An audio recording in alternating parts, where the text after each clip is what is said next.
Uma coisa que eu queria compartilhar um pouco, né, acho que me chamou a atenção ontem, né, a gente teve uma declaração do presidente da Petrobras, né, chamou uma coletiva de imprensa para dizer que, na verdade, não vai mexer em nada. Né?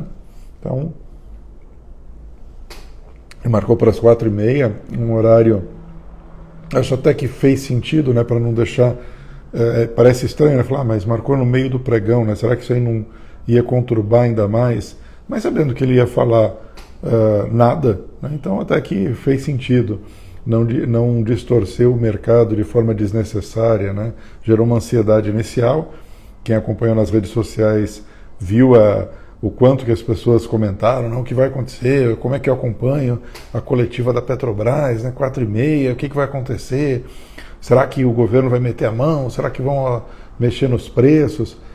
Mas apesar dele não ter dito nada, ela me passou duas mensagens bem interessantes. Né? A primeira, bem local.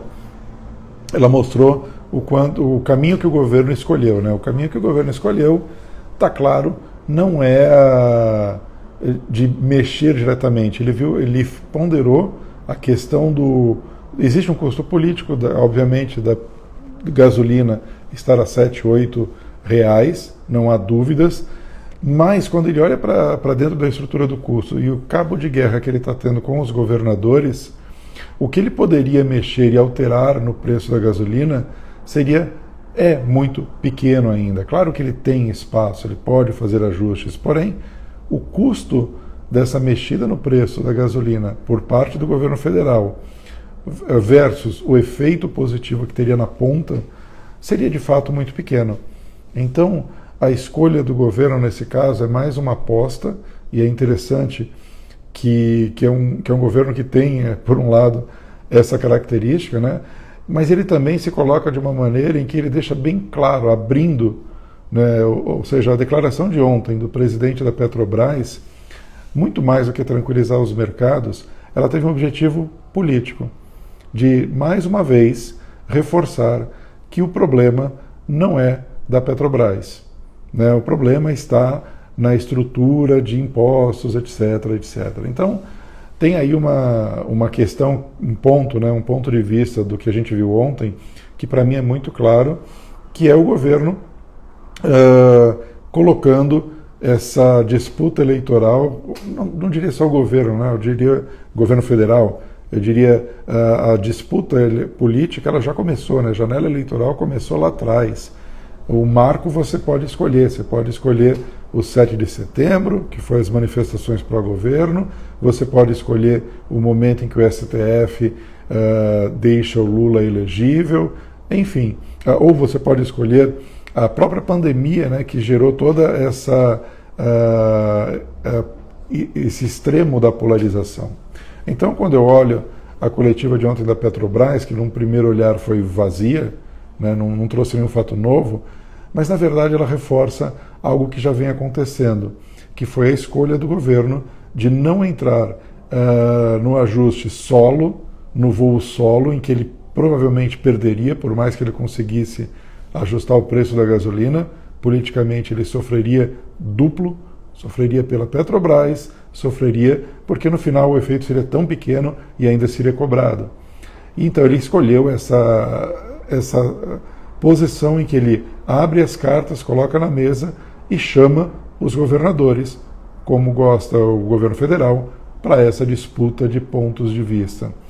E sim, é verdade, né, os governadores não aumentaram o INSS, mas também é verdade que em nenhum momento, ou em raros momentos, eu não lembro de um, eles reduziram a alíquota, né, no momento em que o valor absoluto ampliava, ninguém fez esse... A gente teve agora, né, recentemente, o Eduardo Leite, que noticiou essa queda na alíquota do ICMS, porém, muito mais por um aumento que já havia sido feito no passado. Do outro lado, também não dá para negar que uma boa parte do aumento da gasolina, né, uma parte é do mercado externo, o petróleo está batendo recordes hoje, mais um dia de alta, mas uma outra parte também o efeito câmbio, em que a moeda brasileira ficou descolada de muitos pares emergentes. Então, sim, tem um efeito estresse político. Ou seja, não é uma conta que tem um único dono. E quando o Bolsonaro, num discurso, acho que foi ontem, né, menciona que o que está ruim pode ficar pior, você pode fazer leitura oposicionista, talvez não fosse o momento adequado, mas tem muito de realidade. O que a gente está vendo é que a pressão internacional nas commodities, principalmente de energia, deve se intensificar. Hoje é um dia negativo na Bolsa Americana. Mas vamos voltar para um outro aspecto da coletiva de ontem, que me chamou a atenção. O primeiro foi esse da disputa política, de como o governo escolheu lidar com o tema espinhoso do aumento dos combustíveis, né? E acho que talvez tenha sido um caminho, se não resolve o problema, ele politicamente pode ser uma aposta favorável ao governo. Mas tem um outro aspecto que é um pouco mais amplo. Como que nós estamos vivendo de expectativas? Foi anunciada, né, a coletiva da Petrobras e de imediato já se começou a falar e se imaginar o que poderia vir, o que ia acontecer, qual era o grande problema. É feita uma coletiva para dizer nada, mas que, como eu comentei, ela disse muito mais do que a gente possa fazer essa leitura rasa, né? Toda semana, praticamente toda semana, se você abrir as notícias, você vai ver alguém comentando que, olha, tal dia teremos a declaração do Powell, do presidente do Fed, ou de algum diretor do Fed, ou de algum presidente de banco central em algum lugar do mundo. Nós estamos vivendo num momento em que expectativa, claro, a expectativa sempre fez parte do mercado financeiro.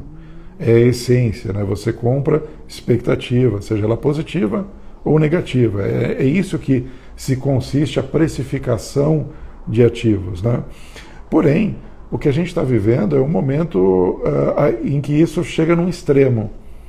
Principalmente quando a gente lembra de tudo que foi feito em termos de incentivos monetários, né? Incentivos fiscais, flexibilizações.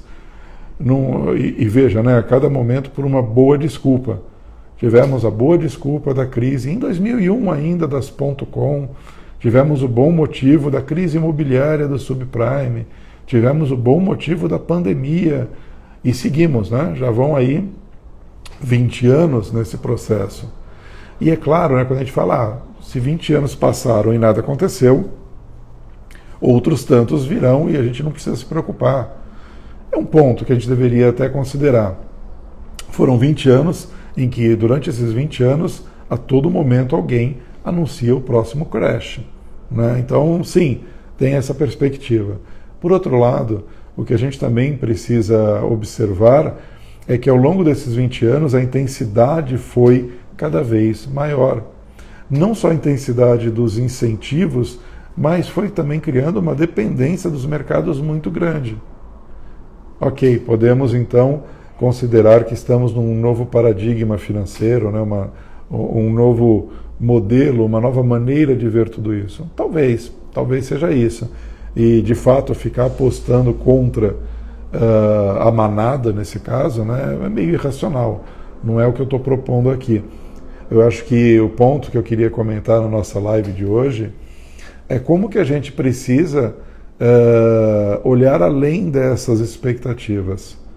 Né? A empolgação de ontem, né, que eu peguei como exemplo, a coletiva da Petrobras, tudo que se criou ao redor dela, mas também tentar entender o que está em jogo. Se a gente voltar alguns dias atrás, vocês devem lembrar, acho que foi um tweet do presidente da Câmara, o Lira, né? E ele convocava a Petrobras para se explicar e nesse tweet ele jogava para os eleitores, né? Ele falava, olha, precisamos entender o que está acontecendo e tal, e numa primeira leitura você lia aquele tweet e falava, peraí, né, vão interferir na Petrobras, ele está diretamente atacando a empresa, chamou ela para depor.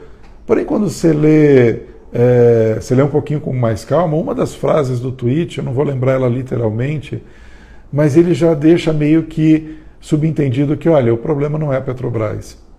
E, na verdade, essa convocação, essa chamada para se explicar, nada mais era do que algo muito parecido com o que aconteceu ontem.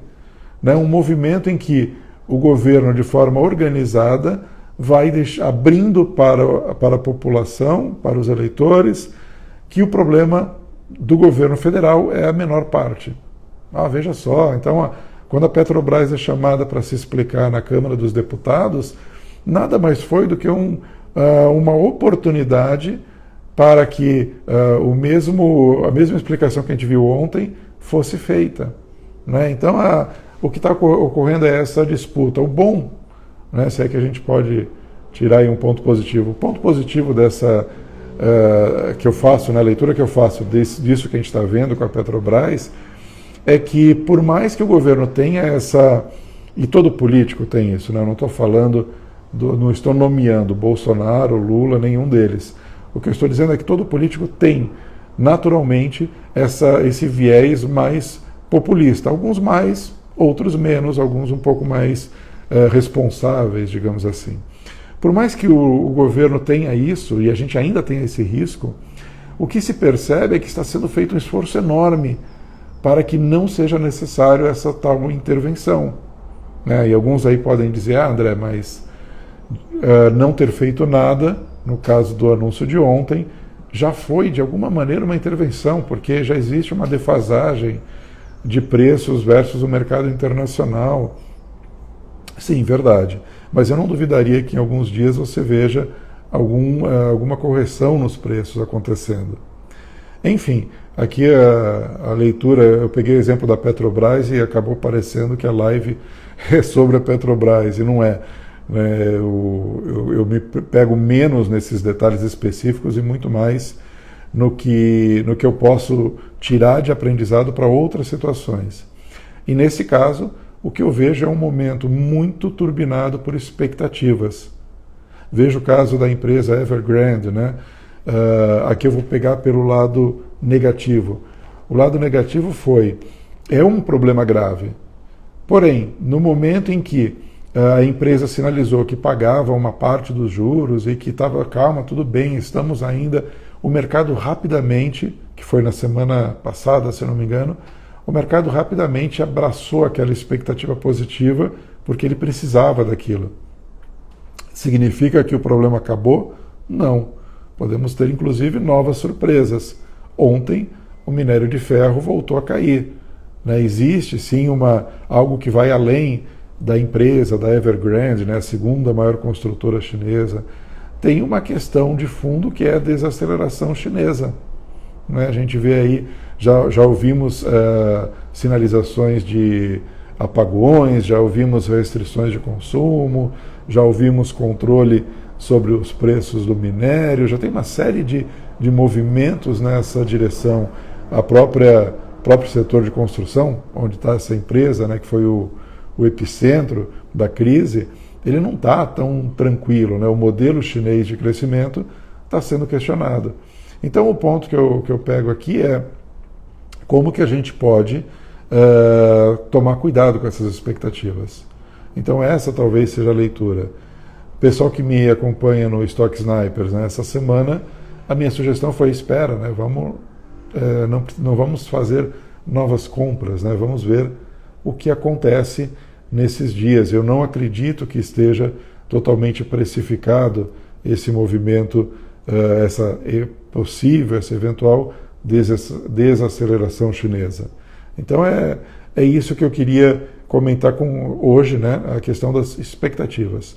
Sempre fizeram parte do mercado financeiro, em todo momento, isso aí não tem como evitar. Você, como investidor, convive com isso e joga ou investe pensando em expectativas de crescimento, de queda, de lateralização, mas o momento ele parece um pouco extremado. Né? A gente está dependendo muito do fluxo de notícias para poder alimentar os mercados. Né? Então é isso, pessoal. Também hoje a ideia era testar aqui para ver se a conexão estava ok. Então vamos ver se retomamos o nosso Café com Money toda terça e quinta às 7:50 da manhã. Isso aí, pessoal. Obrigado. Vamos juntos.